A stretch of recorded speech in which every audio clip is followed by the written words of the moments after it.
Craig Forster was a gentle mover and shaker, a catalyst, a scientist, and an educator who had a considerable influence on sustainability activities, both at the University of Utah and in the Salt Lake community. Craig's life was tragically cut short by a freak accident while hiking in Zion's National Park a year and a half ago at Thanksgiving. So I'm thankful that the Stegner Symposium committee thought of having a short tribute to Craig at this symposium focused on the challenge of sustainability. I'm especially thankful that they asked me to give and put together this tribute. Craig and I grew up in a small town, the same small town on the east coast of Vancouver Island, although we were 10 years apart and didn't know each other there. But we got to know each other during a graduate student swap at the University of Utah.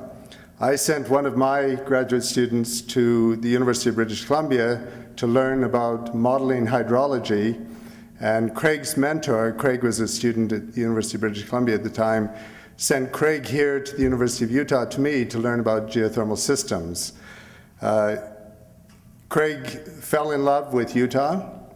He also fell in love with a wonderful person, Bonnie Beatty, who is here in the audience today.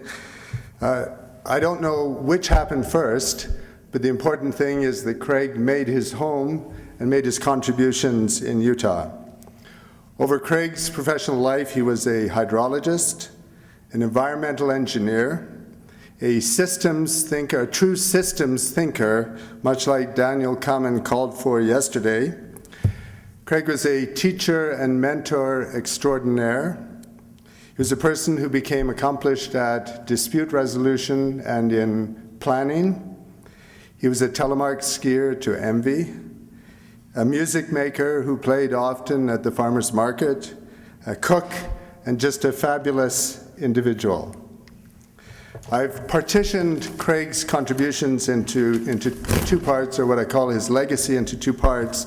The first slide illustrates what I call actions and initiatives to remind us how much an individual can do in a short period of time.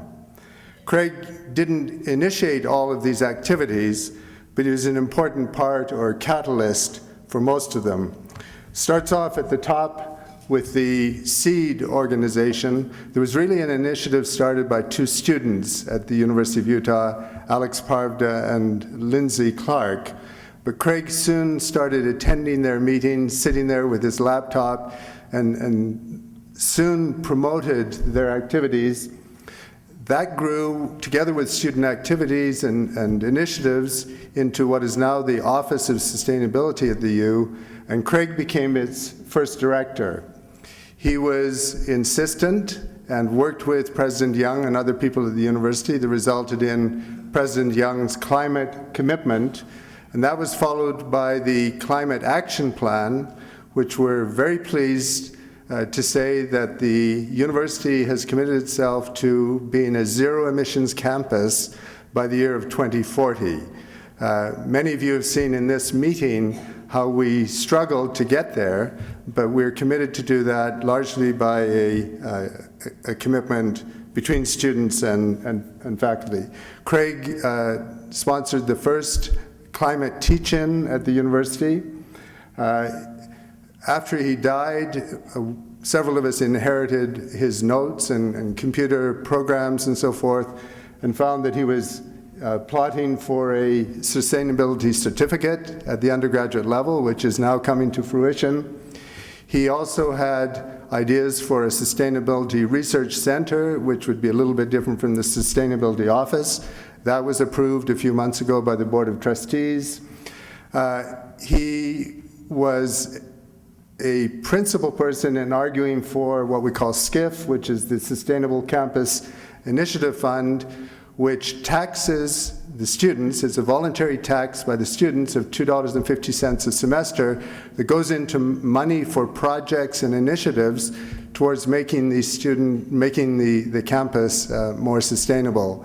In our post-Reagan era of of not being willing to talk about taxes at all. I think it's really interesting that the University of Utah students have twice taxed themselves, once for wind and once for this sustainability fund that pays towards making the campus more sustainable. And I salute all the students, present and future, who are here, who had a part of that.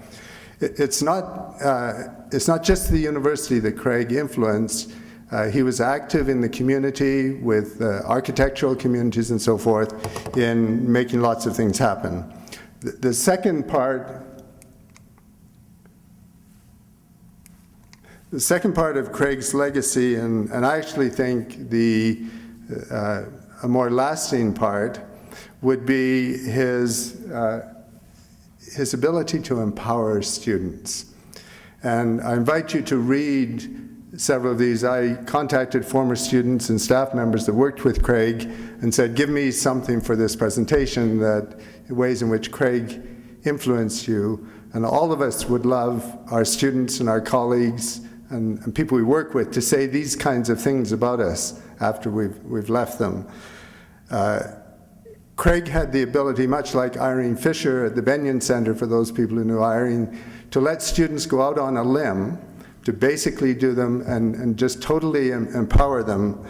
But this support was not without some demands. Craig demanded rigor of what people did. He wouldn't allow sloppy thinking, and he demanded action. And I was reminded that if he were here at this meeting, Craig would caucus with students on the sidewalk outside after this meeting and say, that was cool. Now what are we going to do? We have, together with Bonnie Beatty and the Sustainability Office of the University, I wanted to alert you to the fact that we've set up a legacy fund for supporting activities for sustainability at the university. True to Craig's wishes and his work, he would want this to be student-centered, and it is. So the general description is that it's going to foster and support activities in the general area of sustainability, and that would go to students traveling to meetings, traveling to workshops, paying their fees and so forth, but also projects that they would want in any way to foster the ideas of sustainability in this community. We're just in the process of setting this up. The two web addresses at the bottom, the first one points you to the Sustainability Office.